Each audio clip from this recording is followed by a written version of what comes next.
picked up here. Obviously, can be fantastic engage CC or follow-up CC, but isn't always going to have the same reliable teamfight impact that a Jarvan will bring to the table. This champion will now go for an invade. We'll see how this one works out. Pretty difficult for him to threaten Owner, but can just go for a steal here. Goes over, never mind, he's waiting over the wall. Observer's highlighting it beautifully, Owner. Likely gonna have to flash here. Lockham's there, might not get the chance. Doesn't even try to get over the big wall. MKOI with first blood. He's got nothing left to survive. And that's the bot lane prio paying off. Of course, for now, T1 have an advantage of their own, and JoJo's pretty far up. Waterblade ready to go for Owner. JoJo continuing to step into Faker, but he just does not have any health. Phase rush, he's gonna get him out for an extra second, but Owner just finishes the kill off effortlessly. Is forced to use the flash. Already picked up for Faker means that he does end up with a stack on that as well as trying to trade hyper aggressively here. So the more kills that can go towards that mid lane, the better for the T1 mid. Area, decent bit of damage. Powered auto going to connect. Ospawn back, but Guma crucially hitting the arrow, proccing those blight stacks as he has already moved in. It looks like taking the Raptors. So a lot of little trades across the map. Of course, ultimately it's still an overall gold lead to the side of T1. So what felt like a nice promising having him burn his flash in these early stages, and the individual laning phases, small wins for T1. Going in, immediate knockup, it's not going to stop the pushback from the Emperor's Divide. JoJo Pune running, but Owner happy to grab another carry on the way as well. Instead, going to turn his attention to the wave. Elyoya finally here, but it's just too late. The lanes for MKOI getting picked off so quickly as Keria even now tries to deny little bits of farm.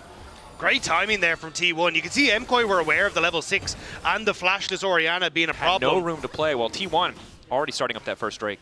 Yeah, they're going to be very happy to do so. Again, like, you have Doran burning that flash on the top side. You have Guma, Yush, and Keria winning out on bottom lane thanks to their aggression as well. And you can see that CS lead opening. Contest this as Owner. May just try and sneak one with the smite. Level 4 for Alvaro. Throws the Gleaming Quill, so has been spotted. Owner not concerned whatsoever, knowing that Elyoya is on the grubs. I think MKOI should just be happy getting 2. That is a smite from Elyoya. No real reason to fistfight here. You don't have control in the mid lane. JoJo going to move up because it's an even wave. Elyoya continuing to step up. It's only Keria level 5. When becomes lightning. Guma marked. Won't be charging in.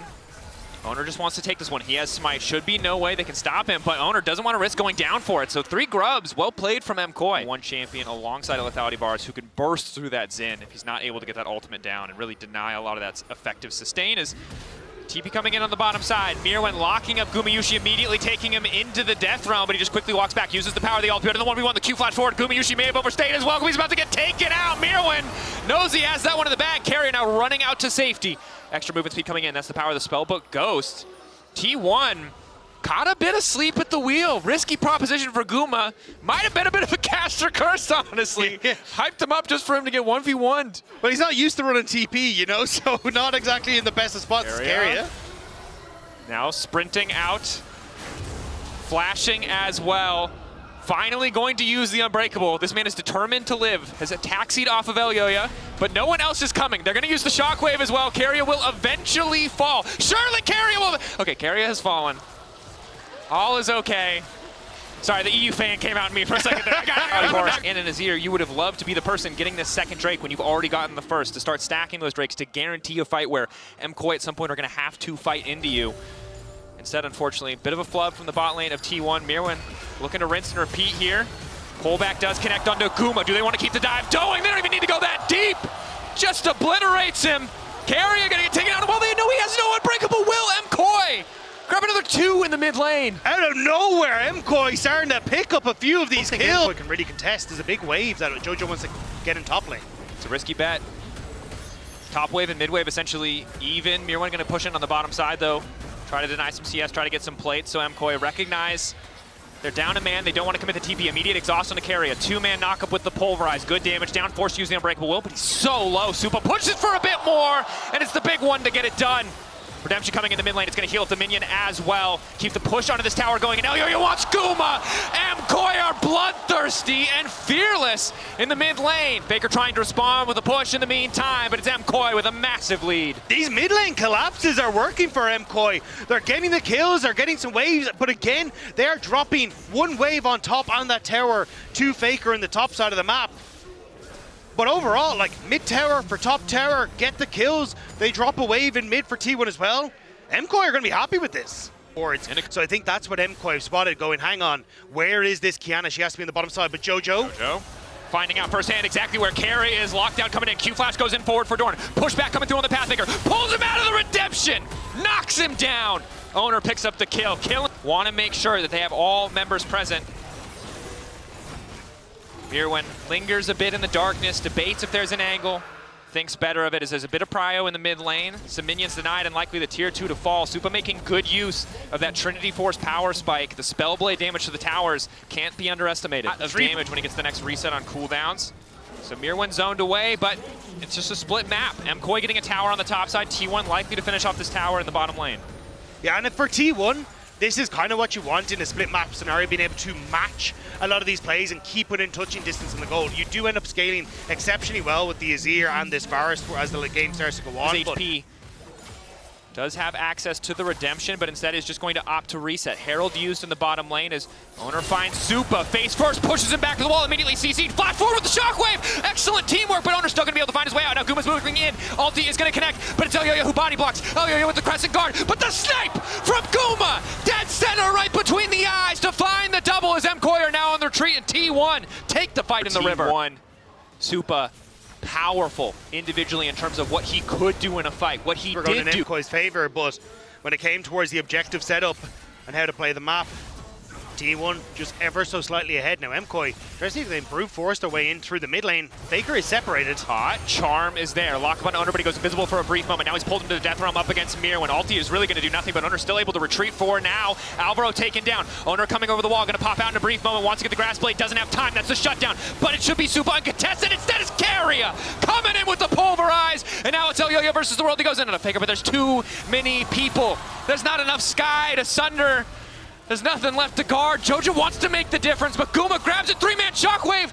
He just doesn't have the damage yet. He doesn't have the items. Jojo keeps him low, but Doran wants to keep going. Q3 ready to pop. Pull through on the all-out. Looking for the Pathmaker to confirm. Tries to predict Jojo, and it just doesn't work. Doran looks like he's about to fall. Nice sidestep on Guma's Q, but Doran just barely able to walk away. It's the Canadian mid laner trying his best, but it's Faker who's better and snipes him out.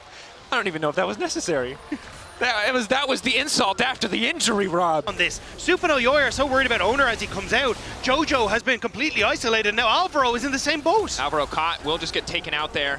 Important to highlight in the fight, Doran perfectly calculating the Pathmaker, the Cassante W, to catch Mirwin as the death run. Have you never listened to her voice lines? She is very pumped. Yeah, pumped up.